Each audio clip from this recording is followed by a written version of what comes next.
Jaz se spomnim, da mi je gospod Košir vprašal: no, gospod Korinčič, kako si pa predstavljate to novo šolo? A bo to zdaj samo še ena gimnazija med drugimi gimnazijami? V gimnaziji ni nič stalnega. Dijaki se menjajo, vse se spreminja, raste, cveti, konec koncev tudi jaz. Začeli smo kot mala družina, ta družina je rasla in prepričan sem, da vsi, ki smo začeli in ti, ki so prišli kasneje, še vedno delujemo z istim navdušenjem kot tisti prvi, ki smo začeli.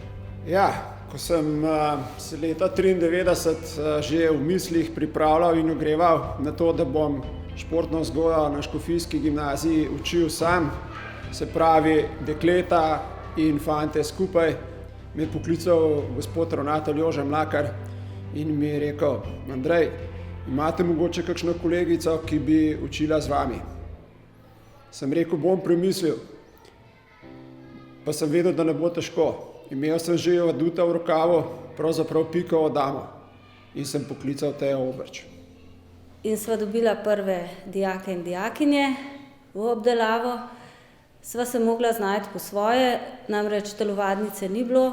Imela sva travnato igrišče, ki smo ga uspeli uspešno obdržati vse do danes. Moj prvi spomin na Škofijsko klasično gimnazijo je knjižnica. Gospod ravnatelj mi je rekel, naj si jo grem pogledat. Odšel sem v prostor, kjer je danes kabinet za tuje jezike. V prostoru, ki je meril mogoče 5x6 metrov, je stala ena majhna, 1x1 velika kartonasta škatla in noter je bilo mogoče 20-30 knjig. Danes ima knjižnica 60.000 enot. Tale gimnazija naša, lahko bi rekel, da poka po šivih. Kako poka? Poka po energiji. Je polna energije, je polna enih nasmehov in te nasmehe deliš, jih sprejemaš. Kaj hočeš še več? Tako učenci kot učitelji vsako jutro pridejo v šolo navdušeni. Potem svoje delo izročijo v Božje roke, naredijo naloge po svojih najboljših močeh, pri tem pa ne manjka humorja, smeha, dobre volje in iskrenih pogovorov. Na Škofijski klasični gimnaziji sem že od prvega dne zadolžen, da se poje. In pelo se je neprestano, na začetku še nekoliko previdneje in neoglašeno, danes pa kvalitetno, mogočno, prepoznavno. Škofijska klasična gimnazija je postala prepoznavna tudi po glasbi. Potem še ena stvar je bila taka, ki se jo rada spominjam, in to so sestanki o petkih razrednikov. Bili so kratki, učinkoviti, bilo nas je samo 5 in zelo hitro smo si izmenjali recimo dobro prakso v razredu. Zelo je bilo čutiti pripravljenost čisto vseh za katerikoli projekt, ki je šel v dobro šolo ali pa dijakov. Klik, povleci, spusti. Učenje z miško je bilo takrat prva lekcija. Za mnogi so se prvič srečali sploh z miško, nekateri so se celo prvič usedli za računalnik.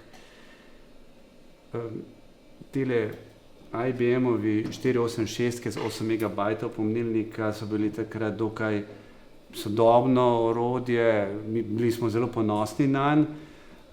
Vendar naj povem za primerjavo, da so sodobni stroji opremljeni z 1000-krat več spomina. Takrat smo imeli tečaje po 7 ur na teden, kar je bilo dokaj naporno, zato smo ob koncu ponavadi risali in mnogi so že takrat pokazali svoje umetniške talente. Lahko rečemo, da je šlo za medpredmetno sodelovanje. Jaz sem, preden sem tukaj začela, že 10 let poučevala in lahko rečem, da so bile razlike med tistim prej in potem.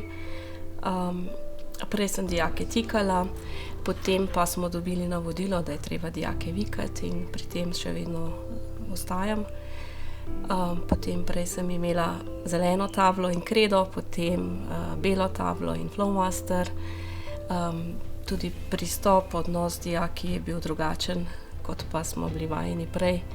Zaradi tega sem se tudi odločila za to šolo.